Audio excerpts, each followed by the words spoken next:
Welcome to the exam room. I'm a huge fan of the exam room, and so being on as a guest is a highlight. Thank you. The honor is all mine. Thank you so very much for being here. And I want to dive right into your story because it is so fascinating. You have always been, true or false, really kind of, at least you would say you were health conscious, right? You always considered yourself to be a healthy person. Out of college, once I gave up the deep dish Chicago pizzas and the nightly raw cookie dough that we raided from the sorority house at Northwestern, yes, then once I moved out to LA, I considered myself pretty darn healthy. Okay, cookie dough and Chicago style pizza. Those two things have never been mentioned in the same sentence on this show, so that is a first. But flash forward, so you're health conscious, you move out to LA.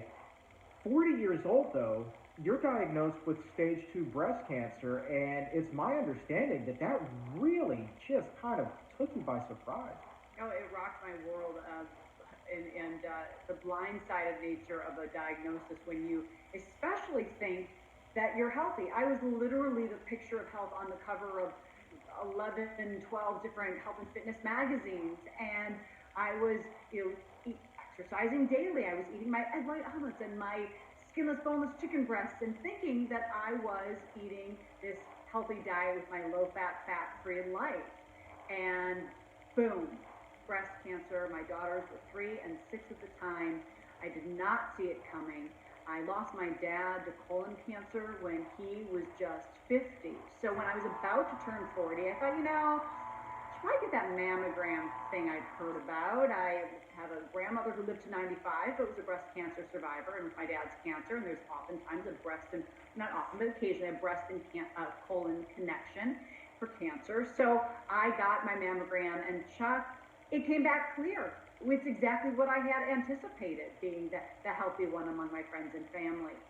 Until 11 days later, I found a lump when I was changing after a workout and immediately took action. I called my longtime OBGYN because she was the only one who ever gave a clinical breast exam to me. She quickly saw me, said it was nothing, sent me on my way. A month later, lump still there, said, okay, well, it's not cancer. Had a clear mammogram, had a doctor say it was not cancer.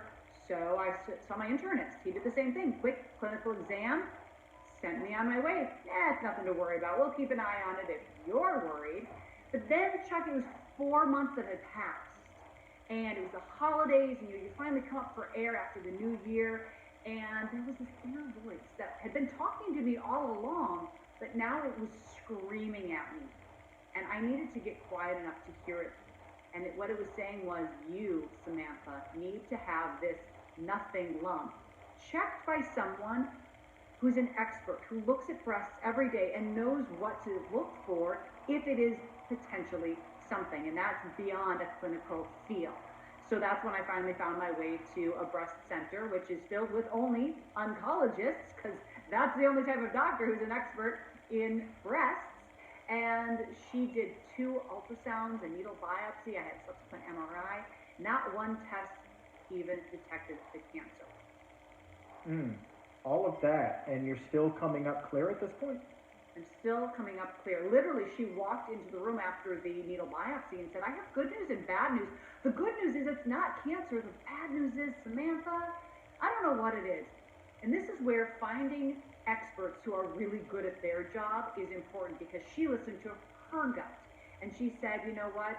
Because I don't know what it is, I advise we take it out. So I had a lumpectomy, and a week later went for the final pathology results. And that's when we found out, indeed, not only was it ductal carcinoma in situ, which is breast cancer that's contained within the duct and the cells aren't smart enough, thankfully, to get out, but she listened to her gut even further in the surgical room. And she said, for whatever reason, I took a little sample of the border of some healthy tissue, and I don't know why I wanted a sample of that, but I took some, and that's invasive cancer.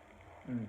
Which led me down the much more in-depth cancer path that I was on to lead me to my stage 2 and my subsequent double mastectomy, second stage reconstruction. So 3 surgeries in 2014 and an estrogen blocking drug that I've been on for about 8 years now. Mm.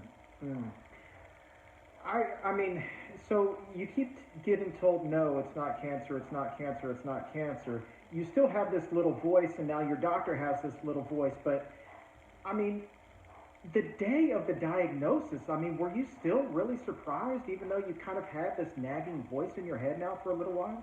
Oh, Chuck, I was so surprised. I was so surprised that I was so confident that it wasn't cancer because I had been told now by 3 different doctors, including an expert in breast cancer, that it wasn't cancer. I told my husband to stay home. He didn't need to come with me, sit in a dark, dang doctor's office while I got the results of the pathology and looked at my incision, you know. And so there I was by myself, sitting on a doctor's table as the word carcinoma and diagrams being drawn of a breast with little dots that represented the cancer cells were being shown to me, trying to make sense of this whirlwind that I did not anticipate to any degree. I would imagine that you experienced not just beyond shock, it was just a rush of emotion. Is it possible even for you to articulate how you felt in that moment? It was, so I am very much a happy-go-lucky person. It was always who I was from birth. And in that moment, cancer struck down the happy girl inside of me. And for the first time in my life, I felt this rush of what I can liken to a coursing, pulsating adrenaline that ran through my veins and gave me what I learned was incredible anxiety, possibly even borderline panic attacks that I had never felt before. I didn't know how to deal with it. I had, again, our daughters were 3 and 6. They were at home. They just needed mommy to come and play and put them to bed and take care of them. And all I could think of every moment of every waking second, I would wake up in the morning thinking it was a bad dream, and then the realization would hit me with a ton of bricks and this elephant on my chest that it was cancer. And my dad died of cancer when he was 50, and here I was 40, and I couldn't die too. I had to be there for my girls and for my husband, and for my mom, who had already gone through this with the person she loved so much. So it took about 3 weeks of feeling this horrid way. And something, again, deep inside me bubbled up and said, Samantha, you cannot feel this way for the unforeseen future of what this cancer journey will be. You need to pull it together. So what I chose to do in that moment, and now as a certified health coach and as a trainer and so entrenched in the wellness world, I understand now so much what I wish I had known but somehow came to, which was I had to flip my perspective. I had to change my mindset and then take on everything that came at me with a positive spin. And that wasn't easy, but from that moment and from that experience, I developed a set of tools that have come in handy, whether it's when an earthquake has come to LA out of the blue, because that's what they do, or a pandemic is upon us and is putting us in our home and away from people. I now have a set of tools to deal with stress and anxiety that work really well. You know, that's a common theme that I've heard from people who are in these ultra stressful situations, whether it be with their health or their professional career or their personal life. It's that the positive mental attitude is critically important to have the best possible outcome. Do you think that had you not been able to crawl out of that hole after those 3 weeks, the outcome here may have played out a little bit differently? Well, I think tremendously so. We have so many studies that back up, especially specifically with cancer, the outcomes of longevity and mortality when it comes to attitude, mindset, and perception. So one of the tools that I now have in my arsenal is positive self-talk. So it sort of looked like this back then. Samantha, you have cancer. What's good? Okay, I'm not saying it was easy to figure out immediately what was good, but now it is. What was good and what came to me was, and I did, I said this out loud, positive self-talk. Okay, well, what's good? Let's see. I am in otherwise great shape and good health. Therefore, my complications during surgery, risks will be reduced. My recovery will be faster. Okay, this is really good, Samantha. Keep talking. What else is good? Okay, I have great insurance. Awesome, keep going. I have a wonderful support network. All right, you're rocking it now. And the more you think of things that are positive, it feeds into the next and then the next. And so, our brain processes our thoughts and our speech patterns, whether it's positive self-talk or negative self-talk. When we look in the mirror, something as simple as, ugh, that wrinkle, ugh, I'm fat, ugh, ugh, ugh, it radiates to a cellular level. So how do we flip that consciously? And then the more we practice it, which also comes along with writing in a gratitude journal, which I didn't do for many years after cancer, but I now know is a wonderful asset, to even just having a gratitude practice of thoughts, they then become your regular thought pattern. But it takes effort at the beginning. No doubt, no doubt. But I would think that you're living proof that no matter how dire a situation may seem, you can, turn that frown upside down, to use that old cliche. I mean, if you're facing a breast cancer diagnosis and you're still able to put on those rose colored glasses and do those self affirmations and look at things, give it the most silverest of silver linings possible. I think that that is so critically important. And if people take away just one little thing from this interview today, I really hope that it's that. That tool may be the creme de la creme. That may be like your ultra power tool in your tool chest. Well, I think that in addition to that, it was really a combination of a set of tools. Positive self-talk being and mindset being one of the most powerful. But something else that really helps me, and this helps me in small moments, from being stuck in traffic and frustrated I'm going to be late to an appointment, all the way to something like I found a lump and what do I do next, is to control what you can control. So in the cancer scenario, I couldn't control at that point that I had cancer because here I was with the diagnosis. But what could I control?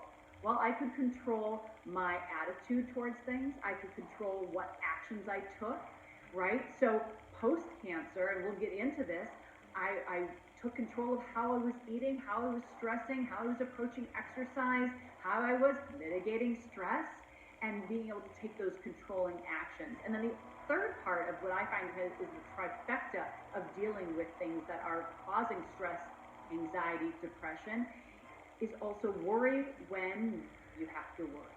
Because we have so many thoughts that permeate our mind that never actually come to fruition. So, not saying put blinders on and don't deal with something, take control, but then, for instance, post-cancer, I had some lymph nodes in my groin that were pretty sizey. It turns out it's because I'm eating really healthfully and I'm at a really great weight that I'm thin enough that I can actually feel where those lymph nodes are, whereas perhaps prior I couldn't. But I felt them, they seemed sizey. All of a sudden, the worry, all that adrenaline, that cortisol, that negativity rushed in. I thought I can't deal with cancer again.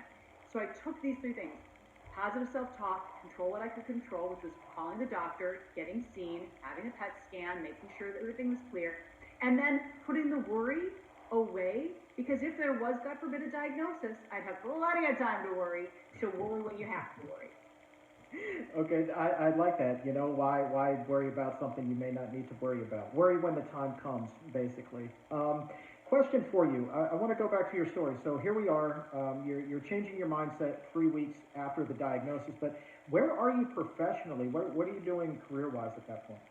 So I had left Entertainment Tonight. I had just wrapped a network show for NBC, and it honestly couldn't have come at a better time. See, sometimes be careful what you wish for.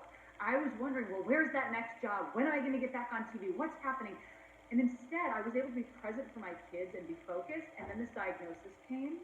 Thank goodness it came at a time where I wasn't in the midst of the insane schedule that were my TV schedules. And I could be focused on when I wasn't worrying about my health and taking care of doctor's appointments, I could be present for my kids. So sometimes, again, there's a lot to be said about be careful what you wish for. And going back to kind of the family history here, before you started to do some research and really diving in and learning about genetics and epigenetics, how much of this did you think was completely out of your control, and this was just the hand that God dealt you, essentially? Well, when I was diagnosed, and of course, because my dad had colon cancer and died of it, because his mother had breast cancer postmenopausal, so it turns out later I found out there's no connection to mine. But I thought, well, of course I have cancer because this is in my family, and oh gosh, that means my girls are going to have a higher risk as well, and oh gosh, what do I do? What do I do? But there's really nothing to do because it's just my genetics. Mm-hmm. And then I got the genetic tests back because, of course, there's the BRCA gene, which is one of the most widely known genes that puts you at about an 80% risk of various female cancers, from ovarian and cervical to breast.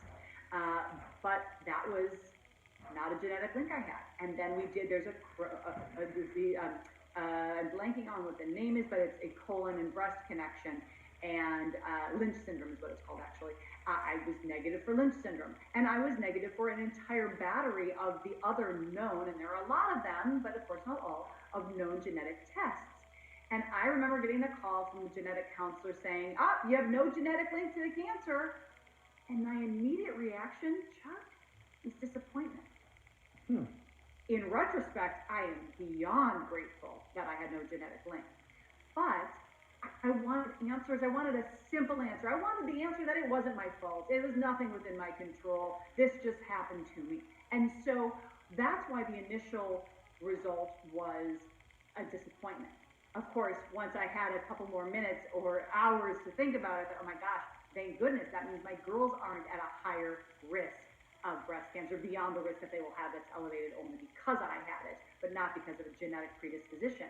So I'm a national ambassador for Susan G. Komen, and what I learned from all their breast cancer research is that only 5 to 10% of breast cancers are actually genetic. And I believe that depending on the type of other cancers, and we know there are so many, it ranges from anywhere from 5 to even only 30% of certain cancers being genetic.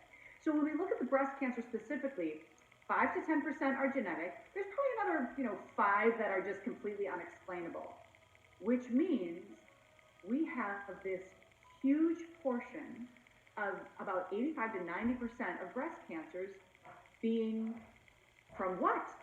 I didn't know.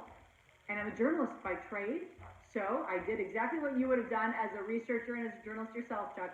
Put that journalism hat on, and I began to research, speak to every expert I could, learn as much as I could, research as much as I could, and I determined it really is the epigenetics, as you mentioned. What we put, and I didn't know the word epigenetics, what we put in, on, and around our body, what our lifestyle and habits are, that affects our DNA structure, that turns on or off certain cancer genes that might be laying there dormant, and is the switch going to get flipped on, or is it going to stay in the off position?